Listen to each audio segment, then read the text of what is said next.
Senhor Presidente, Secretário-Geral,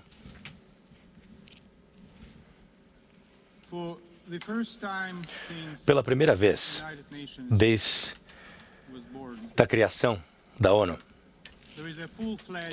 existe uma guerra em plena escala no centro da Europa.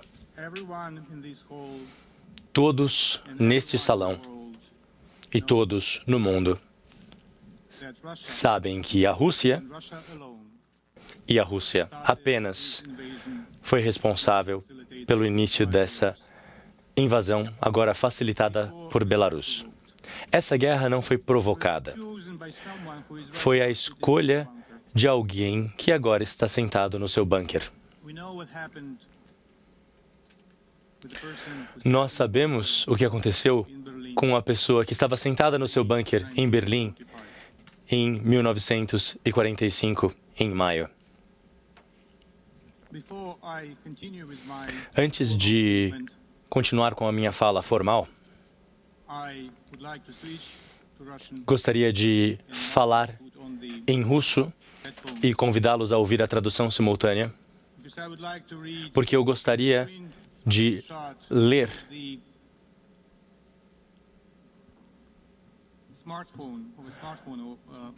da tela do meu telefone celular uma fala de um soldado russo. Essa é a tela de uma mensagem enviada por alguém que já faleceu. Como estão? Por que faz tanto tempo que não recebo uma resposta? Você está fazendo, de fato, um exercício de treinamento? Essa é a pergunta da mãe do soldado falecido momentos antes da sua morte. Mãe, eu não estou mais na Crimeia. Não estou numa sessão de treinamento. Onde você está, então? Pergunta a mãe. O papai perguntou se eu posso te mandar um pacote. Que pacote, mãe? Você poderia me mandar? Do que você está falando? O que aconteceu? Mãe, eu estou na Ucrânia. Existe uma guerra real acontecendo aqui e eu estou com medo. Nós estamos bombardeando as cidades, inclusive civis. Nós achávamos que seríamos bem-vindos quando chegássemos. E eles estão se jogando na frente dos nossos veículos e não querendo que nós passemos e nos chamando de fascistas. Mãe, é muito difícil, mãe. E isso foi alguns momentos antes da sua morte. Imagine a magnitude dessa tragédia. Imaginem ao seu lado, ao lado de cada um desses países de nós aqui da Assembleia Geral, muitos já foram mortos, muitos soldados russos.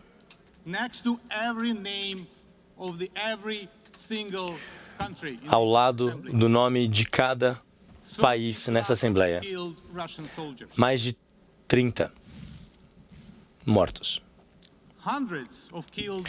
Centenas de ucranianos mortos.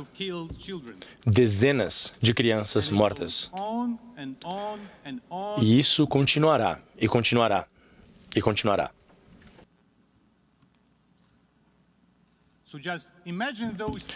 Imaginem estas pessoas mortas do seu lado enquanto ouvem a minha fala formal. Imaginem essas pessoas mortas. Potência militar buscando grandeza geopolítica lança uma ofensiva de pleno porte contra um país de porte menor. Ataques contra civis com mortes na Ucrânia, com partes da Ucrânia sendo ocupadas, como Crimeia e Donbas. Parece familiar, não parece? Parece. Há paralelos bastante claros que podem ser traçados com o início da Segunda Grande Guerra. E o curso de guerra da Rússia é muito parecido com o que os seus mentores do Terceiro Reich implementaram há 80 anos. O exemplo mais recente de sofrimento humano, o exemplo de crime de guerra. Conforme vínhamos à Assembleia aqui, houve bombardeios em áreas residenciais na cidade de Kharkiv, a segunda maior cidade da Ucrânia, matando civis e ferindo civis. O número exato de vítimas ainda é difícil de estimar. Isso acontece enquanto as negociações estão acontecendo na fronteira com Belarus. Expressamos a nossa gratidão por todo o apoio que permitiu a sessão emergencial. Obrigado ao presidente da Assembleia Geral por organizar a sessão. Obrigado a todos pelo envolvimento. Obrigado ao secretário-geral por tomar uma posição tão firme no que tange à paz, seguindo a Carta da ONU.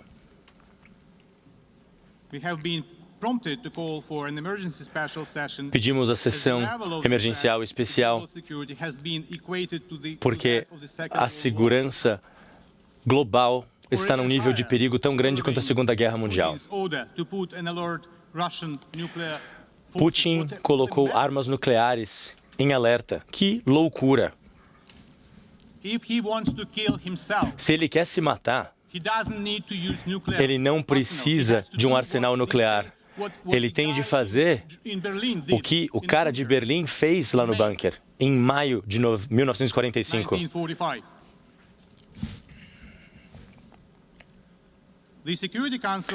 O Conselho de Segurança trata da questão da guerra da Rússia contra a Ucrânia. E, desde 2014, a Rússia já ocupa um assento no Conselho desde 91. E o Conselho de Segurança não conseguiu agir de forma lateral. A única parte culpada aqui é a Federação Russa.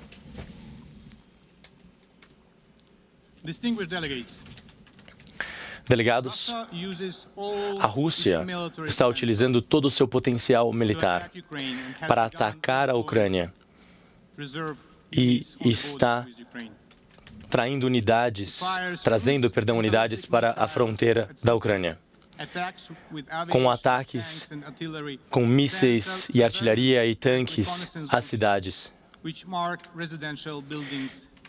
Isso em áreas residenciais e marcando ataques aéreos já. Os mísseis russos vão destruir infraestrutura. Estão buscando áreas de descarte de lixo perto de Kiev, regiões do subúrbio de Kiev, pontes, reservatórios de água e outras infraestruturas básicas. O canal Lugansk foi basicamente destruído. E com os ataques nas áreas de Kiev e Kharkiv. Parte do canal do norte da Crimeia também. Vemos também o fluxo de russos pela região de Chernobyl, que vem aumentando muito e com velocidade. Navios de guerra estão ameaçando navios civis perto do Panamá que se aproximam da Ucrânia.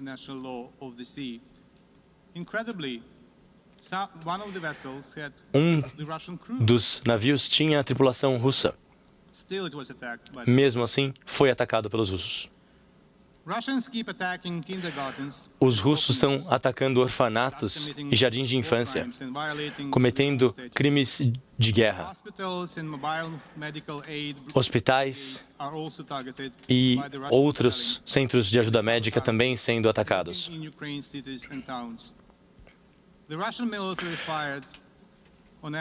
Os militares russos atacaram ambulâncias na região de Kharkiv e Kiev. Os tanques russos atacaram um ônibus com civis. E os militares russos não permitiram acesso de ambulâncias para socorrê-los. 352 pessoas, incluindo 16 crianças, foram mortas na Ucrânia. E mais de 2.000 ucranianos já foram feridos. Isto nos primeiros 5 dias da invasão russa. E esse número não para de crescer. Já falei sobre os bombardeios que aconteceram hoje de manhã em Kharkiv e não conseguimos nem estimar o número de mortos. A Ucrânia está ativando o artigo 51 em busca de autodefesa. Tanques, helicópteros, forças de defesa. Nós já perdemos mais de 5.000 em soldados, em pessoas, nesses 5 dias. Excelências, a Assembleia Geral tem de exigir o fim dessa agressão russa. O reconhecimento das ações russas contra uma nação soberana e independente da Rússia. Nós temos de exigir que as forças russas sejam removidas imediatamente da Ucrânia. Temos que exigir que a Rússia reverta as ações feitas em Lugansk e Donetsk, seguindo todos os estabelecimentos do direito humanitário internacional. A Assembleia Geral também deve ser clara no que tange o comportamento de Belarus com seu envolvimento no ataque russo contra a Ucrânia. Membros da Assembleia, o que está acontecendo agora na Ucrânia já teve implicações de segurança e humanitárias para todos aqui. Imediatamente para a Europa, claro, depois para o resto do mundo, incluindo alimento, abastecimento alimentício e de energia e o colapso de economias. Em dezembro do ano passado, o presidente da Ucrânia disse, na 76ª sessão da ONU, ele disse, eu entendo que a crítica da ONU seja ouvida muitas vezes, mas nós também nos criticamos. Se nós não conseguirmos responder agora, nós sofreremos muito mais do que críticas. Nós seremos exterminados. Não pode acontecer isso. O momento de agir é agora. É o momento de ajudar a Ucrânia, que está pagando o preço máximo pela segurança sua e do mundo. Se a Ucrânia não sobreviver, a paz internacional tampouco sobreviverá. Se a Ucrânia não sobreviver, a ONU não sobreviverá. Não se iludam. Se a Ucrânia não sobreviver, não será uma surpresa se a democracia ruir em seguida. Salvemos a Ucrânia, salvemos a ONU, salvemos a democracia. Defendamos os valores nos quais acreditamos. E valores que os ucranianos estão defendendo e pagando com suas próprias vidas. O delegado russo falará em seguida.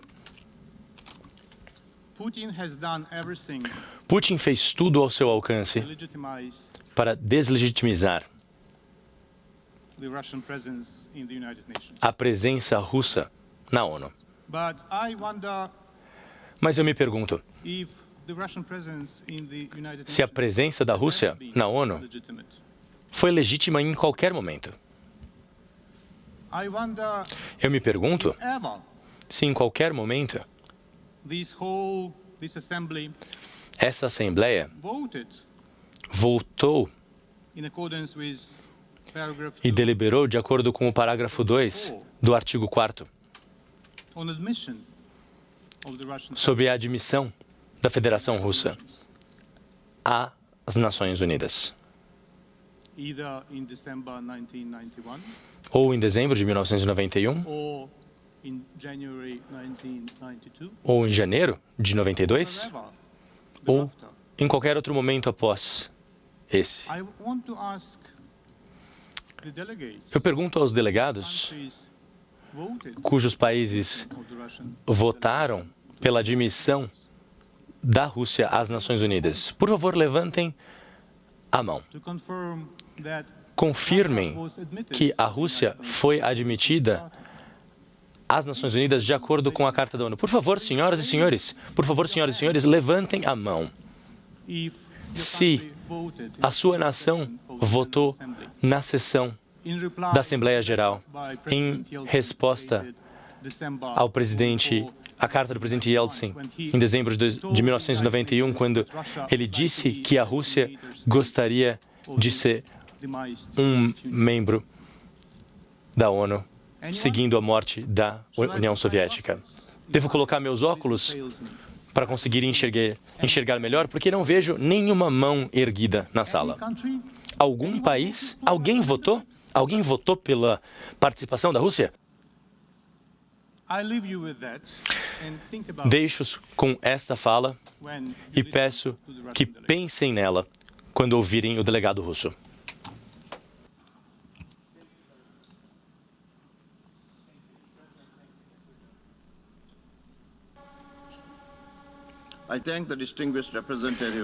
Muito obrigado, representante da Ucrânia. Aí, fortíssima fala.